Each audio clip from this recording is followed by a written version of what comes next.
जी, आज हम देखेंगे कि हमने कैलकुलेटर पे रिग्रेशन और कोरिलेशन को कैसे सॉल्व करना है। मेरे पास इस वक्त कैलकुलेटर है, यहाँ पे इसका कैलकुलेटर का नंबर होता है FX991SES+। तो हम इसके फंक्शंस देखेंगे आज।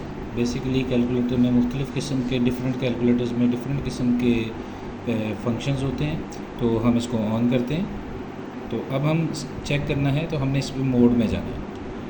अगर हमारे पास इस तरह की लिस्ट आती है, कोई भी कैलकुलेटर का नंबर है, और अगर आपके पास इस तरह की लिस्ट आती है जिसमें फंक्शंस लिखे नज़र आ रहे हैं मोड का बटन प्रेस करने से, तो हम यहाँ पे स्टैट वाले फंक्शन में चले जाएंगे। अब स्टैट वाले फंक्शन में जाने का तरीका क्या है कि स्टैट के साथ जो नंबर लिखा हुआ है 3 लिखा हुआ है इसमें, तो हम 3 प्रेस करेंगे। तो अब आगे फर्दर स्टैट्स के फंक्शन आ गए। तो आज हम a+bx लीनियर रिग्रेशन की या लीनियर कोरिलेशन की बात करेंगे।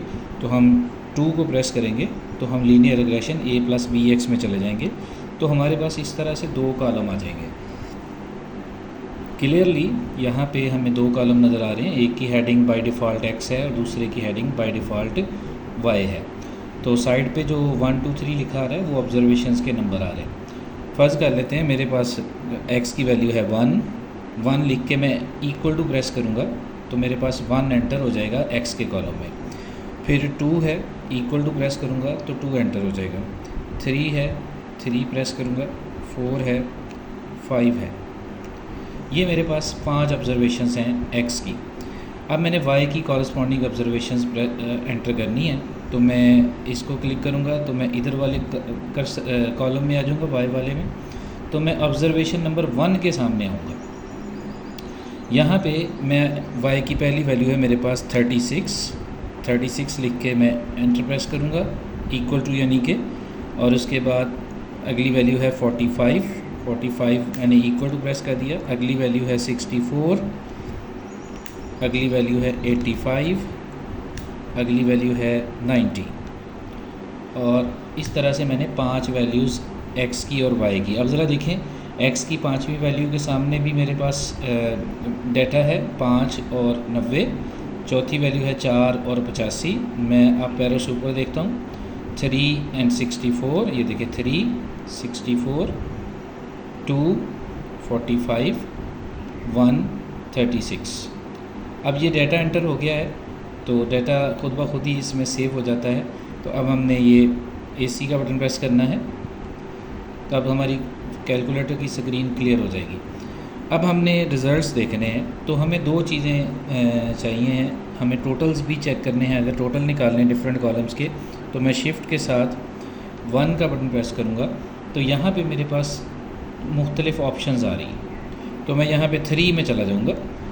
अब मुझे जो भी टोटल चाहिए यहाँ पे, इसमें से जो भी टोटल चाहिए, फॉर एग्ज़ाम्पल मुझे समेशन x स्क्वायर चाहिए।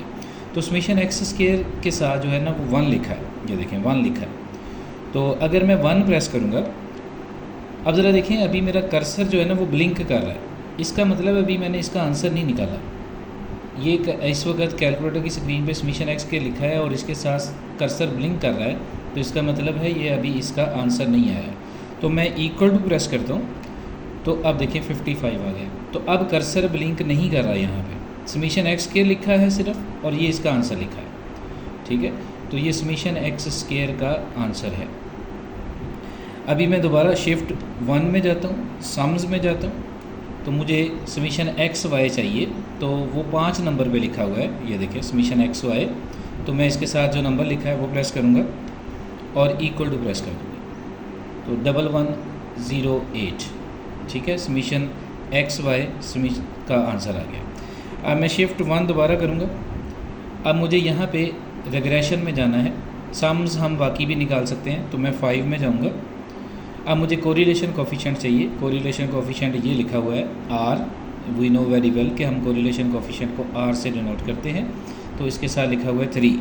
तो मैं 3 प्रेस करूँगा। अभी देखिए कर्सर ब्लिंक कर रहा है, तो इसका मतलब है ये इसका आंसर नहीं है, ये किसी और चीज़ का आंसर लिखा हुआ है। तो मैं इक्वल टू प्रेस करता हूँ तो 0.98446 ये हमारे पास कोरिलेशन कोफिशिएंट का आंसर आ गया। तो x और y के दरमियान जो हमने डाटा एंटर किया था x और y का, अगर हमने उसके दरमियान कोरिलेशन कोफिशिएंट निकालनी है तो ये उसका आंसर आ गया है। Thank you.